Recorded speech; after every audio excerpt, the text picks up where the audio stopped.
She loved her doll until it started loving her back.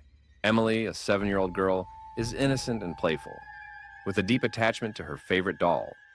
She spends most of her time talking to it, treating it like a real friend. Her parents see it as harmless, but tonight, as she sits alone in her dimly lit room, clutching the doll tightly, something feels off.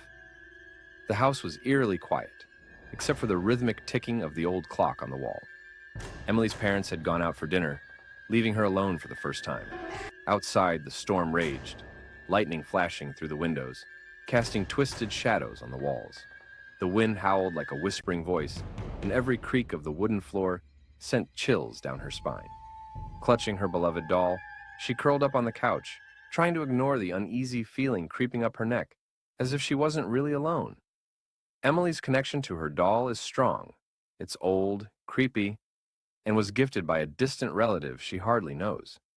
She spends hours playing with it, talking to it as if it's alive.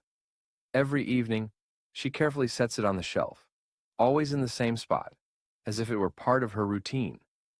But the longer she's with it, the more unsettling the doll seems. Stay tuned till the end to see what happens next in this creepy story. Watch it only here on Veils of Night. As Emily sits in the silence, a soft, eerie giggle echoes through the room, a sound that sends chills down her spine. She freezes, scanning the empty room, but she's completely alone. Her eyes then fall on the doll, and her heart skips a beat. It's no longer facing the shelf. It's staring directly at her, its expression unnervingly different. The air grows thick with dread as she slowly backs away, her mind racing. Without warning, the doll's mouth begins to move, slowly, unnaturally.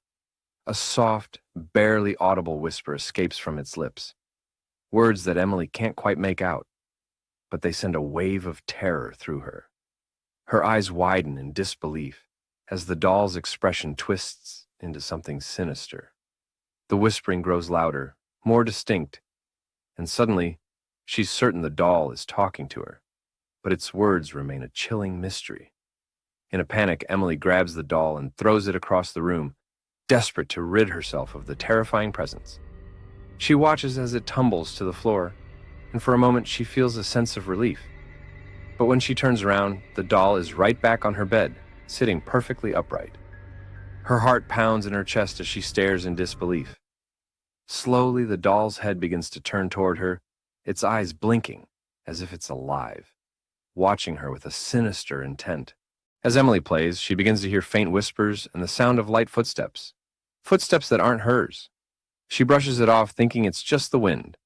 But when she glances at the doll, it seems to have moved slightly, its head turned in a different direction. She shakes it off, but the growing sense of unease lingers. The lights begin to flicker, casting eerie shadows on the walls. Suddenly, the TV turns on by itself, showing nothing but static. Emily's heart races as she hears strange noises coming from another room, soft knocks, whispers, and a distant thud. Fear starts creeping in, but she forces herself to stay calm, convincing herself it's just her imagination playing tricks. Still, the dread gnaws at her as the strange events continue. When Emily's parents finally return home, they are immediately alarmed by the silence in the house. They search for her, calling her name, until they find her hiding under the bed, trembling and crying uncontrollably. She's too scared to speak, her eyes wide with terror. As they comfort her, they notice something even more disturbing.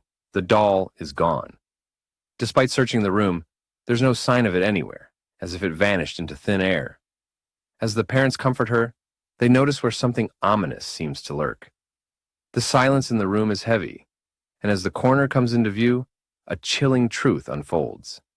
The doll is sitting in the dark corner in a creepy manner, its face frozen with a terrifying and unnatural smile. This smile doesn't seem natural, almost as if it's mocking or watching. What would you do if this happened to you? Let me know in the comments, if you dare. And don't forget to hit that like button, subscribe for more terrifying stories before the doll finds you tonight. Share this with your friends, but be warned, it might just follow them too.